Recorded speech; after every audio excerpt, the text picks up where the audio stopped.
Plutôt pour, je pense que c'est une bonne idée de définir des règles communes sur comment est-ce qu'on fonctionne en politique, quelles sont les règles de transparence qu'on s'impose, la façon de fonctionner avec la société civile, les lobbies et tout.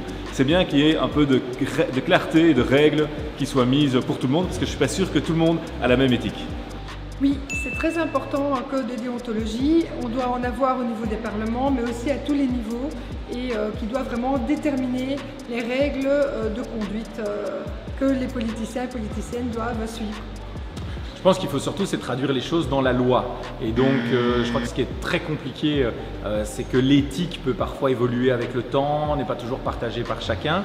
Donc déjà, un code de déontologie, il y en a déjà un, mais je pense que le plus important, c'est surtout de fixer les choses dans la loi parce que là, au moins, c'est objectif et c'est un organe extérieur. Le risque de la déontologie, c'est qu'on ait le sentiment que les politiques s'arrangent entre eux.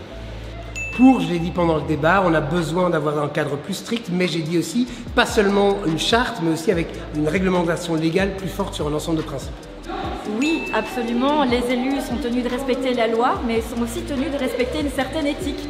C'est le cas pour toute une série de professions, les avocats, les magistrats, les médecins, les journalistes. Il n'y a pas de raison finalement que les politiques n'y soient pas tenus, en particulier avec tous les problèmes de conflit d'intérêts notamment qui pourraient se poser et que l'on se doit de prévenir absolument.